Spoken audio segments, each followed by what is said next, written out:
So, good afternoon. Well, I would like to take you to my studio. Oh my God. Okay, welcome to my studio. Well, here I do a lot of things.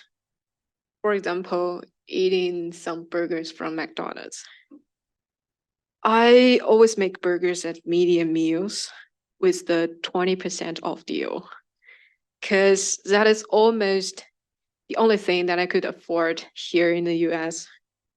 So the burgers will come with medium fries and medium Diet Coke. Well, next I will shuffle the Polaroid films taken by the old XX70 in my studio of different people who have visited my studio. And then sometimes I sleep when I feel tired or just don't want to work. And of course, I work here. Oh my God, my work. Okay. So here, I've created a lot of comics, and they could generally be categorized into three projects. Well, this is my 32-page mini comic project, My 17-Hour Flight. It narrates my journey from Nanjing during the Chinese zero-COVID period to Minneapolis. This comic is telling my story when traveling through 3 connecting flights and stopping at 2 international airports for layovers. The 3 connecting flights are also my 3 parts of chapters in this mini comic. In these journeys, there are mixed feelings about homeland and family, the long waits and security check, and the embarrassment of language barriers, the fatigue of long travel, and the relief of finally arriving at the destination. Oh, that's a lot. And these scannings are showing some of my comic diary pages. My comic diaries, as the name suggests, are diaries depicting everyday stuff after I came here to Minneapolis. Compared to previous mini comics, these diaries are more of a one-page comic. With those single pages, I experienced with many comic expressions. For example, in the scanning here on the right, actually in the middle of this slide, I tried to slow down the visual pace with the movement of the panel and try to deconstruct a very simple action of myself yawning and finally falling asleep. Well, I usually do 2 pages per week, and they are very interesting when reflecting on. And then here's my comic zine, Kowloon.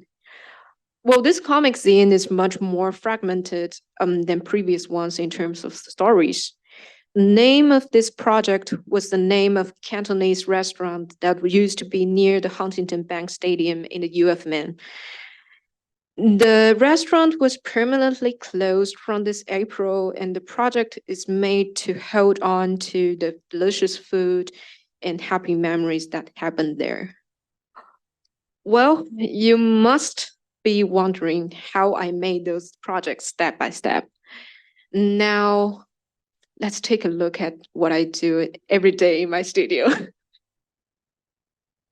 Well, first, I develop stories through thumbnails and scripts. Thumbnails are always my choice since I'm such a visual thinker. All of my projects so far are autobiographical. They're telling the story of different stages of my study and life abroad. A lot of times, I make these things to preserve memories. Uh-oh, it goes a little bit slower. Because I cherish the time I'm able to study and live here in Minneapolis, which is my second hometown abroad, and it is a really privilege to do so. And also because these memories are witnessing of my growth. And on the other hand, autobiographical comics allow me to understand myself better. When I create the autobiographical comics, I often deconstruct my own behavior so that I could decide how to make these paces seem more visually plausible, which would otherwise take place in linear time. In that process, I was forced to make explanations to my own emotions and to how I feel the world, and thus enhance my self-understanding. Also, autobiographical comics are not entirely my own experiences and my own memories. They are also resonate universally. People's memories are triggered from the details of the images, as well as the narrative of the story, and thus resonate with the story as currently articulated. For example, here I was depicting my first experience with the US airport security check. At that time, I was so astonished that I was asked to take off my shoes. And everyone was just doing so automatically. And a lot of people who have read this shit express the same surprisingly having to take off their shoes when they first experienced the US security check. Well, in the next stage is actually penciling, where I enlarge the content of the thumbnails further onto the paper. And this stage is where I detail the story visually and textually, and where the problems are exposed. Well, visually, I use a lot of imagery, photos, videos, and doodles as visual references, striving for authenticity. With that authenticity, people could recall what they've experienced in the real world. Oh my God, it's going fast. Okay. Besides, there are a lot of emotional progression in my comics. In this regard, a Japanese manga master, Matsumoto Taiyo, was a big influence on me. His technique is cinematic, moving the camera between the character and settings, magnifying panels progressively to slow down the visual tempo and meticulously pushing the emotion to a peak. Well, here I was trying to study from this narrative style and pushed my emotion in my comics. Well, the visual part is always my comfort zone, but my work needs to present my subtle mental activities, and thus words become the vehicle of the narrative. So it requires me to combine the text and the images. At that time, the Understanding Comics by Scott McCloud was my theoretical guide. In this comic book, Scott makes it clear to me of the interdependence of text and images, showing and telling, mood and tone, and the timing and rhythm concepts in comics. They reshaped my appreciation and also my practice of the complex narrative woven in comic storytelling. Well, next is inking and coloring. Here, I would like to proudly introduce my tools to you. My brushes, my watercolor, my inks, they're naturally textured and uncertain. You can completely reverse the process of their movement from the result of the brush strokes. They're good for expressing movements, texture, and everything that is uncertain, like life. Like here on the left page, on the left imagery, I was using dry brushes quickly on the paper to create a gray tone to express the darkness inside of the plane. And also the movements of the brushes work as a signs of speed. And here on the right, I was using the brushes and watercolor to mimic Chinese traditional paintings. Then it is finalizing. A step that I use a lot of tools like the scanner, Photoshop, InDesign, as well as the stage where I choose their forms based on the consideration of my readers who would like to pick up such as piece in maybe a bookstore or book fair or even library.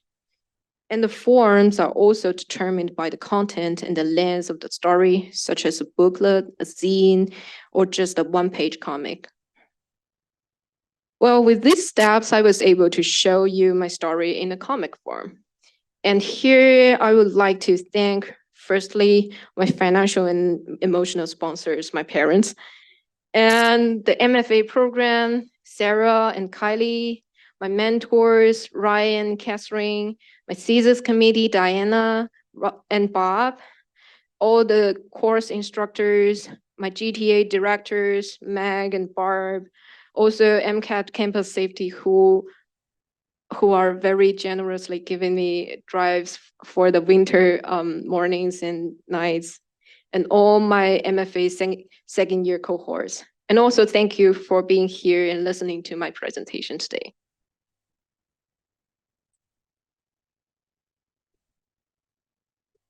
Ah, Diet Coke. All right. Any questions? In the room? Sorry. I'm struck in your work by the stylistic difference between the hyper-realism of your environments that you draw and the almost sometimes, I hate to use the word, childish simplicity of your characters, the people in the story. Is that a deliberate choice? I should say yes, because I actually was, as a Chinese person, I'm actually very influenced by those Japanese mangas. And it is always a method that is used in Japanese manga. They will depict the setting, the sceneries very realistically, so people could find some visual references, and that will bring them the like memory and make them resonate to the story, while the characters are more like cartoony, very cute. So people are like, okay, I could be the character. I could be the person like that. Yeah. Yes. I'm curious about the process of how and the relationship between the text and the imagery and how you generate the text. You talked about how visual is your first language, and how does that work for you?